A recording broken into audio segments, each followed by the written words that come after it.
Huyu mtoto anaitwa Jason yuko katika balcony za nyumba lao la kifahari. Anakula upepo, anaenjoy maisha. Hakuna shida yoyote inayoendelea hapa. Tunaonyeshwa kwa upande wa chini huku wazazi wake na Jason ambaye ni Michael pamoja na Donna wanaagana, lakini ghafla wanashangaa mtoto ametoweka katika mazingira ya kutatanisha. Ilibidi wapande juu kwenda kumwangalia, wakaisi labda amedondoka chini. Kuangalia chini hawamuoni mtoto wao. Kwa akabidi wanahamaki, sasa mtoto ameenda wapi? Imekuwaje ghafla mtoto ametoweka katika mazingira ya kutatanisha?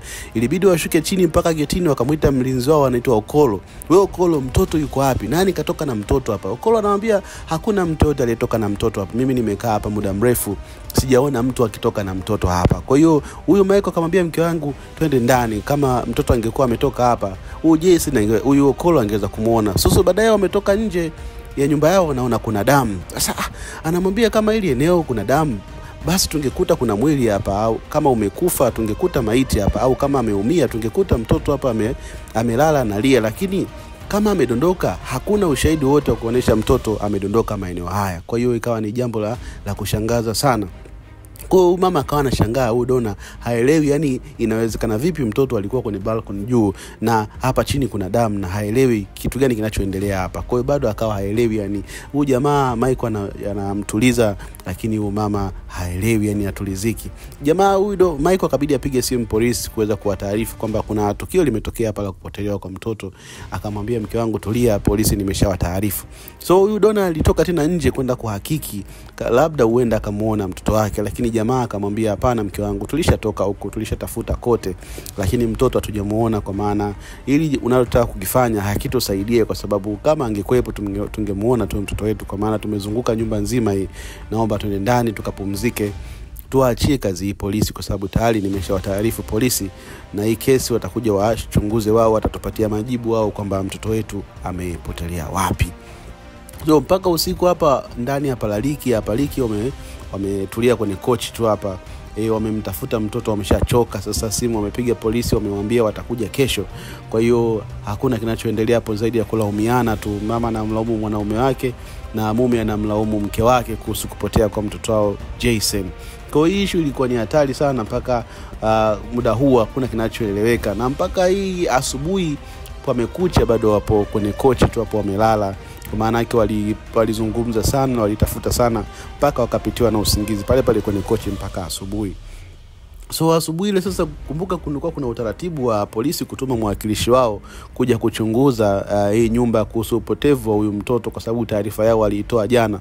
So huyu afande anakuja, anaitwa Afande John, anapiga simu, "Hello, nyinyi ndio mlipiga simu kituo cha polisi kutoa taarifa kuhusu kesi yenu? Ndio nyumba hii nimefika au nimekosea nyumba?" Kwa hiyo jamaa akamwambia nyumba ndio hii. Akamwambia atokeni nje kwenye getini huku, mimi niko getini hapa na wasubiri watu ambao walitoa taarifa juu ya kesi yao ambao waliripoti jana.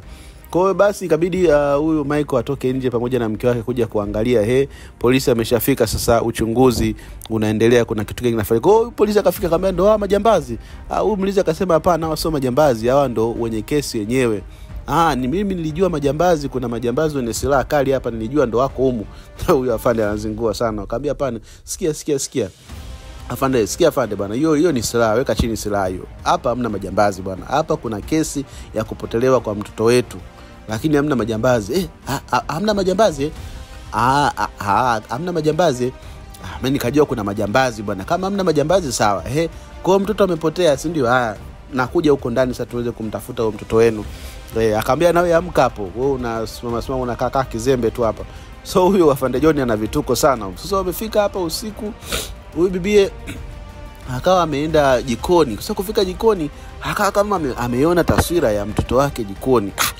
Akasema si mwanangu, ghafla mtoto akayayuka. Kwa hiyo ikawa haelewi sana kwaje amemwona mtoto wake kweli au vipi. Huyu jamaa mume wake kufika jikoni akamwambia mke wangu, vipi mbona uko peke yako umeganda muda mrefu? Akamwambia hapana, nimemwona mtoto wetu hapa. Hasa akamwambia hapo yuko wapi, mimi mbona simuoni? Inavyoonekana hili tatizo la huyu Donna ni la muda mrefu sana, la kufanya imagination, la kufikiria vitu ambavyo havipo. Huyu jamaa akamwambia mke wangu, hakuna mtoto hapo. Hapo mimi naona hakuna kitu. Wewe mtu achane na hizo habari, mtu ondoke mke wangu. Mimi nafikiri wewe sasa hivi uko sawa. Mke wake huyo akawa anangangania kwamba mtoto amemuona kwa macho yake hapo. Basi ikabidi waondoke waweze kwenda kupumzika. Hasa ghafla tena amefika akamuona mtoto wake kwenye ngazi. Mwanangu, nimemuona kwenye ngazi hapa. Nimemuona kwa macho yangu mtoto wangu kwenye ngazi. Sasa huyu Michael akamwambia mke wangu, mtoto hayupo jamani. Ngazi nyeupe hizo, hakuna mtoto hapo. Hakuna mtoto hapo mke wangu. Mbona hutaki kunielewa wewe? Basi huyu Michael baada ya kumbembeleza mke wake muda mrefu aende ndani kulala, akawa anaogopa kwa sababu ile eneo ameona kama mzimu wa mtoto wake. Ikabidi jamaa muache. Akamwambia bwana, mimi naenda kulala bwana. Mimi nishachoka. Hili jambo unanichosha kwa sababu tumekaa kutwa nzima tunazungumzia mambo haya tu, alafu unamaanisha kwamba mtu yupo ili hali mtu hayupo. Kwa hiyo mimi naenda kulala bwana. Kama utalala sebleni, wewe baki hapo sebleni ulale. Kwa hiyo Michael akabidi aondoke aende kulala, akamwacha mke wake hapo sebleni.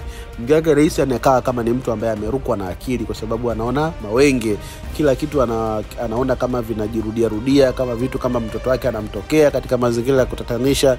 So ikawa ni mtu ambaye kama amerukwa na akili fulani hivi. Unaona, kwa sababu ile hali mume wake akawa tayari ameshaijua. Kwa hiyo usiku huku huyu afande aliendelea kuwepo hapa, anasema jamani, hii nyumba inawezekana vipi? Kuna fence ya umeme, kuna mlinzi, kuna kila kitu. Mtoto mdogo wa miaka 2 aweze kutoroka kwenye hii nyumba, kitu ambacho hakiwezekani. Kwa hiyo mlinzi Afande John akaanza kujisemea maneno pale, bwana, inawezekana vipi bwana? Mimi nilijua ni kesi kubwa, kumbe swala la mtoto mdogo wa miaka 2. Basi huku Michael alishuka kuchini kuja kuchukua kinywaji kwenye friji, akamkuta mke wake ametafakari mpaka amepitiwa na usingizi pale kwenye kochi.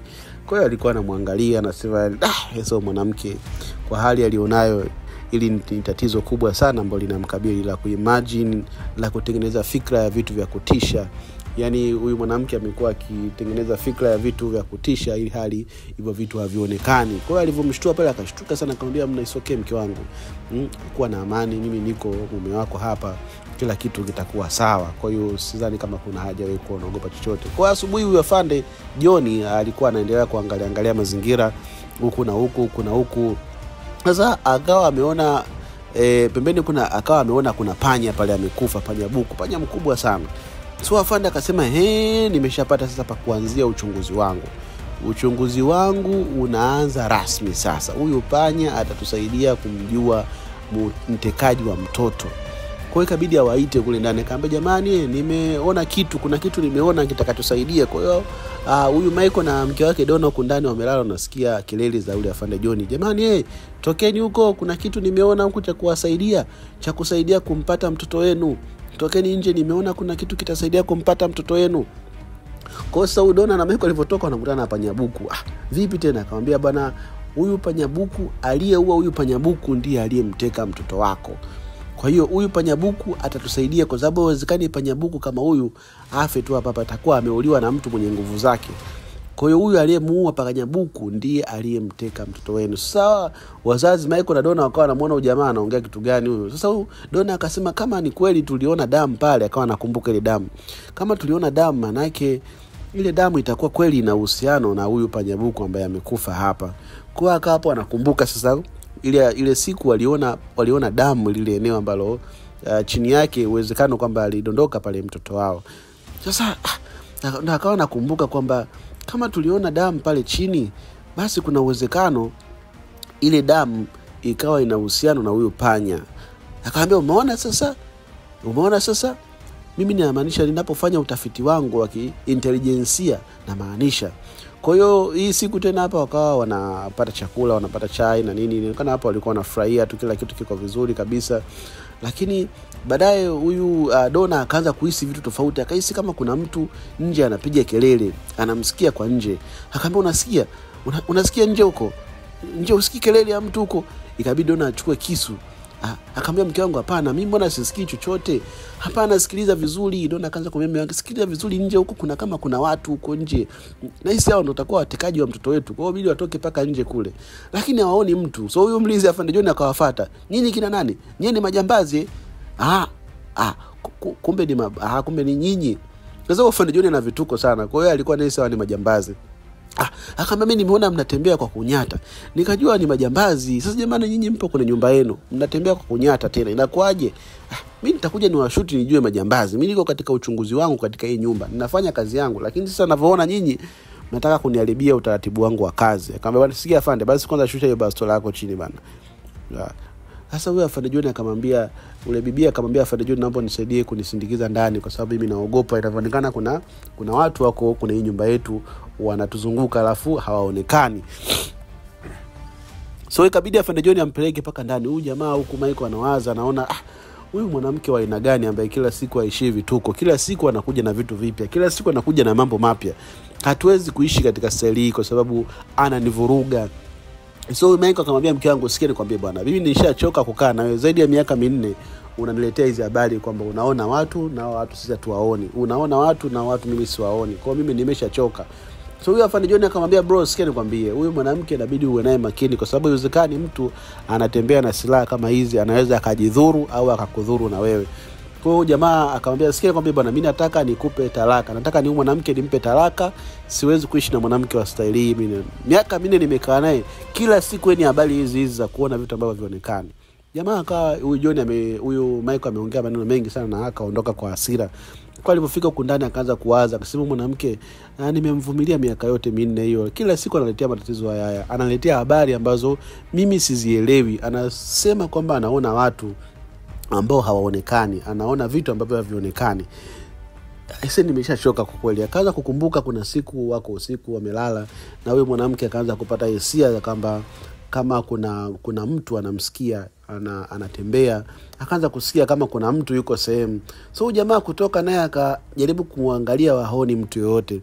Sasa akawa anamwambia mke wangu, unasema kuna mtu, huyo mtu yuko wapi? Unasema umemwona mtu, umesikia mtu, huyo mtu yuko wapi mke wangu? Umeniamsha, umenikurupusha hapa. Basi hata kama kulikuwa kuna hiyo hatari tungeiona. Basi jamaa baada ya kukumbuka akaja huyo mke wake akaja kumuomba msamaha, akamwambia mume wangu, naomba unisamehe sana.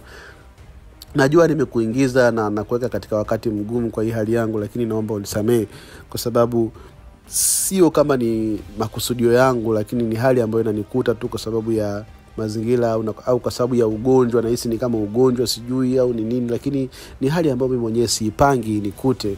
So huyo mwanaume kiukweli alikuwa amekasirika sana na alikuwa ameshachoka na tabia ya mke wake kufanya vitu vya kureact kwa vitu ambavyo havionekani au havipo, yani ni kama ugonjwa fulani. Sasa huyu jamaa bado akawa anahisi kama nishakuwa too much, imekuwa ni kero sasa. Jamaa ikaona wewe unanizingua tu, mimi niondoke zangu. Kwa hiyo bidi akamwacha bibi akaondoka zake chumbani. Kwa hiyo ndio alikuwa maisha ya ndoa yao kwa muda huo. Sasa asubuhi jamaa wakati anaenda kazini, huyu afande John akamwambia, sikia boss, hauwezi kwenda kokote, hakuna mtu yote anayeruhusiwa kutoka kwenye nyumba kwa sababu kuna uchunguzi unaendelea. Humu ndani kunaishi watu 3, wewe, mke wako pamoja na mlinzi. Kwa hiyo mtu yote atakayetoka katika hii nyumba ataharibu upelelezi wangu ambao unaofanya mimi. Na mimi kumbuka nimeagizwa na jeshi la polisi la Nigeria kuja kufanya uchunguzi kwenye hii nyumba kuhusu upotevu wa mtoto wako. Kwa hiyo mtu yoyote haruhusiwi kutoka kwenye hii nyumba kwa sababu mtu yote akitoka tu ataniharibia utaratibu wa upelelezi wangu. Kwa hiyo maana yake mimi nitashindwa kufanya upelelezi unaojitosheleza katika hii nyumba. Kwa hiyo naomba bosi urudi ndani uende ukatulie. Kama ni kazi zako fanyia kazi zako ndani humo. Kila kitu malizie humo. Ili uniache mimi na kazi zangu ziweze kwenda vizuri, usije kaniharibia upelelezi wangu. So huyo mlinzi afande John ilibidi amzuie huyu Michael kwenda kazini kwa sababu alihofia ataweza kuharibu upelelezi wake ambao tayari ameshauanzisha kuhusu upotevu wa mtoto wao ambaye anaenda kwa jina la Jayden. So asa akaanza kujisemea ndio hivyo bwana, kwa sababu haiwezekani mtu aliyeua panyabuku akaendelea kusalia ndani, tamjua tu. Kwa akamfuata mlinzi akamuuliza, wewe mlinzi, sikia bwana, huyu panyabuku ni mkubwa sana, hawezi kuwa ameuliwa na mwanamke, ni lazima ameuliwa na mtu mwenye nguvu zake. Wewe ndio uliua panyabuku? Huyo mlinzi akamwambia, hapana boss, mimi sijaua panyabuku. Kwa kweli mimi kwanza huo muda wa kutafuta na kuua panyabuku sina. Kwa hapa tunaonesha huyu dada yake na Michael amekuja kumtembelea, amekuja kuwasalimia hapa. Akamwambia, bwana dada, kama unavyoona wifi yako ndio unavyomuona hivyo amekuwa kama amechanganyikiwa. Kikweli mimi nimeshachoka, nimevumilia, nimefanya kila njia kumsaidia aweze kukaa sawa, lakini kama unavyomuona hapo na hivi mtoto wake hayupo. Kwa hiyo muda wote anahisi mtoto wake anamuona ili hali sisi hatumuoni. Amekuwa akizungumza na kuonesha vitu vya ajabu ajabu tu, anasema kitu fulani kinaonekana ili hali hakionekani. Kwa hiyo bwana, mimi ndugu yangu nimeshachoka. Kwa hiyo huyu dada yake na Michael akamwambia, kwa nini tusimpeleke kwa wataalamu? Kuna wataalamu wengi sana wa saikolojia ambao wanatoa wanatoa ushauri na sawa, ushauri wa kisaikolojia kuweza kumsaidia. Akamwambia mimi kwa kweli nimejaribu pia kumshauri njia mbalimbali lakini hataki. Kwa hiyo huyu bidada alibidi amfuate wifi yake, akamwambia wifi, inabidi tukupeleke kwa daktari, kwa mtaalamu wa saikolojia. Kwa hiyo huyu Donna akamwambia hivi, wewe unavyoona mimi unahisi mimi ni kichaa, unahisi mimi nimechanganyikiwa? Mimi sijachanganyikiwa, mimi ni mzima wa afya. Akamwambia ndio najua wifi hujachanganyikiwa, lakini unaweza kuwa una tatizo kidogo ambalo linahitaji saikolojia tu, mwana saikolojia kuweke sawa. Yupo ambaye anaweza kukusaidia, lakini si kukaa kama hivi. Wifi yangu umekuwa kama hauko sawa. Akamwambia okay, niache kama nilivyo. Kwa hiyo siku iliyofuata hapo jamaa alikuwa anaenda zake kazini. Akamwambia mke wangu, sikia, mimi wewe naomba sasa ukae peke yako, kwa sababu unasema uweze kukaa peke yako, unaogopa kuna vibwengo, siku na mizimu. Hapana, mimi naenda kazini, nina kazi nyingi zimerundikwa kazi zinanisubiri mimi huko. Naomba niende kazini, wewe kaa vumilia kwa masaa kadhaa tu ninarudi. Kwa mshikaji ilibidi kweli amwache mke aende kazini. Sasa ili anatoka tu nje hapa, anakuta matairi yote yametobolewa yanapancha. Kwa hiyo ilibidi arudi afanyie kazi zake nyumbani tu. Kwa hiyo ilikuwa nyumba ina visanga sana. Kwa hiyo jamaa ilibidi arudi afanyie kazi zake nyumbani. Akaona isiwe kesi kama huyu mwanamke ameamua kutoboa au majini yake ameamua kutoboa matairi yangu pata pancha. So jamaa ile amekaa hapo, akamwambia mke wake, sasa uniache, maana usinisumbue, nimeamua kufanya kazi zangu nyumbani, uniache usinisumbue. Maana yake nikikaa tu hapa kufanya kazi zangu nyumbani basi inakuwa ni shida, kila muda wewe unazua ya kuzua. Huyo mwanamke kweli alikuwa ameenda chooni, ametoka mbio sana huko. Hasa jamaa akaanza kumfuatilia, akasema huyu anakimbia kitu gani? Inavyoonekana yule mwanamke kuna kitu ameona. Kwa hiyo kweli alivyoenda kule nje akamwona kama mtoto wake kule chini. Huyu si mwanangu Jason huyu. Jason akaanza kuita Jason mwanangu. Ikabidi sasa yule mama ashuke chini kwenda kumwangalia mwanae Jason, kama ambavyo alimuona huko chini. Anamkuta huyu afande John, ambaye hivi hujamuona mwanangu Jason amepita hapa chini? Akamwambia mimi nimekaa hapa muda wote, siku nzima nimeshinda hapa, sijaona mtoto yoyote hapa nje hapa. Madam wewe unazungumza vitu gani wewe? Siku nzima niko hapa sijaona mtoto yoyote amepita hapa. Akamwambia jamani, mimi nimemuona mtoto. Yule madam alizimia pale chini. Basi huyo jamaa Michael akamwambia, unaona, hii ndio hali halisi ambayo yuko nayo. Haya ndio maisha yake siku zote, miaka yote. Kwa hiyo hata Michael mwenyewe akushangaa, kwani ni kawaida. So Michael ilibidi amwanze kumwelezea huyu afande John. Akamwambia, bwana, kwa zaidi ya miaka 4 kwa kweli mke wangu amekuwa na hii hali ya kuzimia, ya kuona vitu ambavyo havionekani, ya kufikiria vitu ambavyo havipo, imagination. Kwa hiyo mimi nimeshachoka, nimejaribu sana kumsaidia kwa njia nyingi, lakini naona hazifanyi kazi. Lakini na mimi nimeshachoka kwa sababu hii hali imekuwa too much sasa. Kwa hiyo afande John akamwambia, lakini kwa mimi ninavyoona hii hali ya mke wako haiwezi kutibiwa kwa polisi. Yaani mimi polisi hapa si na uwezo wote wa kutatua hili tatizo alilonalo mke wako. Hata hapa pia huyu Michael akaanza kumwambia, ilifikia tu hata tukitazama movie mke wangu anaogopa movie za mazombi, yani inamtisha. Mwisho siku zile movie inakuwa zinabaki kwenye kumbukumbu zake, baadaye zinakuja zinamtisha sana. Zinamtisha na kuwa anaogopa, naona vile vitu kama vinajirudia, vinakuja katika uhalisia wa maisha ya kila siku. Kwa hiyo akasema nafikiri matatizo haya yameanzia huko, na imekuwa ni muda mrefu sana tangu tumeishi amekuwa akipata matatizo kama haya, yanajirudia, yanakuja katika namna tofauti. Anaona vitu ambavyo havipo, muda mwingine anakuelezea kitu ambacho hakipo, anaona kama mazombi, mavampire sijui, anaona vitu ambavyo wewe huvioni. Sasa ni tatizo ambalo limekuwa likimsumbua kwa muda mrefu sana. Kwa hiyo huyu afande John anamwambia, mimi mwenyewe nimeona kwamba hatutaweza kumsaidia sisi wenyewe, wala mimi polisi sina uwezo wa kumsaidia huyu mke wako kumtatulia tatizo lake, lakini nafikiri naweza nikakushauri mtu ambaye anaweza akakusaidia kutatua tatizo lake huyu. Na huyo mtu ni anaitwa Dr. Saidi Platunji. Huyo Dr. Saidi Platunji ni mtaalamu wa mambo kama haya ya saikolojia, mtaalamu wa mambo ambayo yanahusiana na saikolojia, yanahusiana na mambo ya akili na vitu kama hivyo. Kwa hiyo siku iliyofuata hapa ule wifi yake alikuja kuwatembelea, akamwambia bwana, shemeji unapika wifi unapika chakula kizuri sana, yani tangu kila nikijaga hapa chakula chako kinanivutia sana. Napenda sana chakula chako, mapishi yako na kila kitu kuhusu wewe. Kwa mimi nafurahi sana jamani kuona mnaendelea kupendeza na kila kitu kinakuwa vizuri katika familia kuliko kuwakuta katika hali yenu ile ya zamani ambayo huaga mnaipitia ile wali huaga siipendi sana. Kwa wifi nakushukuru sana na kukaribisha kila siku unakuja kututembelea wifi yangu, kwa sababu sisi wenyewe unajua tuko wawili tu hapa kwa sasa hivi na tunaboeka muda mwingine, kitu kipata kampani yako itakuwa kitu kizuri sana. Akamwambia lakini wifi nakukumbushia kuhusu ushauri wangu ule ambao nilikwambia kuhusu kwenda kumuona mtaalamu. Kwa baada hapo huyu dada yake na Michael ilibidi aage kwamba bwana mimi naondoka sasa kwa sababu muda umeshaenda na naelekea mbali, tunaomba ni waache. So bibi ilibidi aondoke zake, akawaacha Michael pamoja na mke wake Udona wako hapa. So huyu Michael akamwambia sasa mke wangu bwana unajua ni muda mrefu sana tangu tumefanya mambo yetu yale na naona umenona, nimemisi michezo yetu, nimemisi maambakati. So ilibidi Michael na Dona wapande juu kwenda kuchangamsha damu kidogo kwa sababu ni muda mrefu. Baada hizo purukushani 2-3 walikuwa hawajachangamshana, kwa ilibidi waanze kuchangamshana kidogo kuweka miili sawa ili waweze kuendelea na kutafuta zoezi la na kuendelea na zoezi la kumtafuta mtoto wao. Kwa hapo walichangamshana usiku na mambo yalikuwa mazuri sana, mambo yalinoga, mambo yalikuwa ni mukide alamba. So siku iliyofuata ilibidi wamuite yule mtaalamu Dr. Saidi kwa mwanasaikolojia kwa ajili ya kuja kuongea na bibi. Kwa Dr. Saidi akamwambia naomba nibaki na mke wako peke yake. Kwa Dr. Saidi alipobaki na ule bibi akaanza kumwambia hii tatizo unahisi limeanza muda gani? Kwa akamwambia bwana imeanza kipindi ambacho mimi naishi na wazazi wangu nilipokuwa mdogo.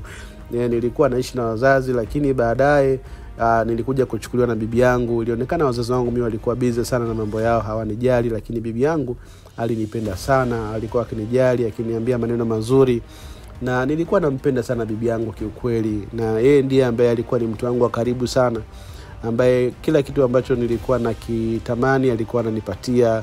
Alinipa mapenzi na malezi yote bibi yangu, na ilifika wakati bibi yangu alifariki. So baada ya kufariki wazazi wangu hawakutaka kabisa niweze kuona mwili wake.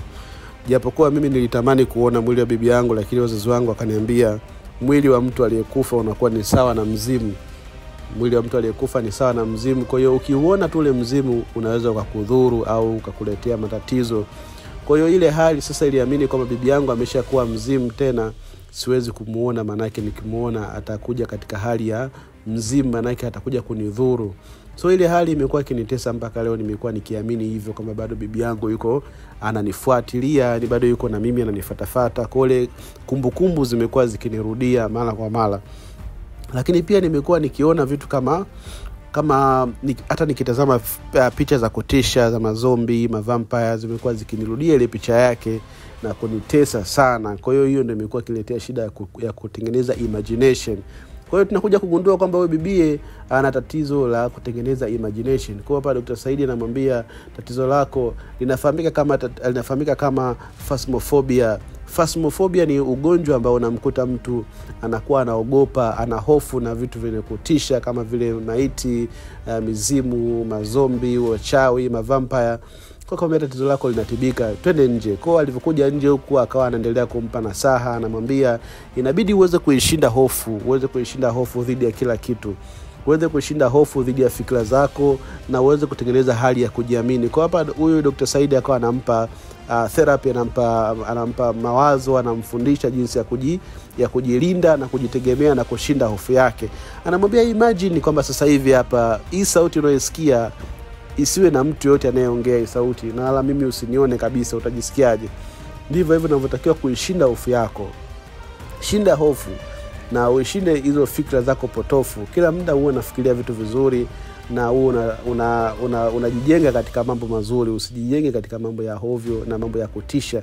Lakini pia uache kujihusisha na vitu vya kutisha au kuangalia filamu za kutisha. Hiyo itakusaidia sana kuweza kujiweka sawa na kutengeneza fikra yako iliyokuwa imekomaa. Kwa hiyo Dr. Saidi aliendelea kumpa maneno ya nasaha, maneno ya kumjenga, maneno ya kumfanya aweze kuishinda hofu. Na kweli baada ya siku kadhaa akaanza kuona ameanza kuwa sawa. Kwa akaja akamwambia, bwana, sasa hapa inabidi tiba yako wewe iendelee imaliziwe kwa namna mbili, kukupa maneno pamoja na dawa. So akamwambia, kuna dawa nitakupa baadhi, lakini pia nitakuwa nakupa therapist, nakupa maneno na kuelekeza baadhi ya mambo ya kufanya na mengine usifanye. Naamini huo ugonjwa wako utakuja kupona kabisa. Ni ugonjwa ambao unapona, kwa sababu mimi nimekuwa nikifanya kazi kwa zaidi ya miaka 3 na kila kesi ambayo nakutana nayo inapona. Kwa hakuna ugonjwa ambao hauponi. Kwa ugonjwa wa phasmophobia unaweza kupona kabisa. Kwa hiyo huyu Michael alifurahi sana kusikia kwamba ugonjwa wa mke wake unaweza kupona, na yupo katika hatua nzuri sana ya kurecover na kupona, kwa sababu ulikuwa ni ugonjwa wa kuogopa tu, kutengeneza fikra za imagination na hofu juu ya vitu vya kutisha, lakini hakukuwa na tatizo lolote kabisa. Kwa hiyo walimshukuru sana huyu daktari kwa namna ambavyo amewasaidia. Basi wakati wako nje wanaagana huku jamaa, daktari akamwambia, basi inabidi tu mzingatie, uwe naye karibu na uweze kuhakikisha kwamba anapata kila kitu kwa usawa, anapata muda na ushauri, lakini umlinde na vitu vya kutishatisha. Basi huyu Michael akaanza kumhadithia kwamba hata huyo kupotea kwa mtoto wetu ulikuwa ni mchezo ambao niliufanya mimi na dada yangu wa kumchukua mtoto na kumuondosha hapa ili kwa lengo la kumtibu mke wetu. Kwa hiyo hata hichi kitendo cha mtoto wao kupotea kumbe ulikuwa ni planke, ulikuwa ni mtego ambao ulipangwa na huyo Michael pamoja na dada yake wa kumuondosha huyo mtoto katika hii nyumba ili huyu mke wake Donna aweze kupona. Maana yake alikuwa wanamtengenezea mazingira ya kumtibu kisaikolojia. Sasa wakati muda huo jamaa Michael anamhadithia huyo daktari kuhusu hicho kitu ambacho alikifanya, kumbe huyo Donna alikuwa anasikiliza kwa pembeni hapa kila kitu ambacho Michael anamuelezea Dr. Saidi, kwamba wote ulikuwa ni mpango wa mimi na dada yangu na kwa lengo la kumsaidia mke wangu. Basi Dr. Saidi alivyosikia hivyo alifurahi sana, akasema, kweli mpango wako umesaidia, kwani kwa asilimia kubwa umesaidia kuitune akili na ubongo wa mke wako na fikra zake, na tumeweza kupata solution la kumsaidia. Basi baada hapo akamshukuru sana, akaweza kuondoka naye, kumtoa nje, kumsindikiza kwa maana hiyo. So wakati anarudi huku ndani, Michael anakuta mke wake Donna anapanga nguo, kwa maana amekasirika sana baada ya kusikia kwamba kumbe yeye wakati anahangaika amepata stress, anateseka kuhusu mtoto wao. Huyu Michael alikuwa anafahamu kila kitu kinachoendelea, kwamba yeye ndiye aliyemchukua mtoto na kumuondosha yeye pamoja na dada yake. Michael ilibidi aanze kumuomba msamaha mke wake, akamwambia, mke wangu, yote haya niliyafanya kwa sababu yako, kwa sababu ya kukusaidia wewe mke wangu, lakini sikuwa na maana mbaya.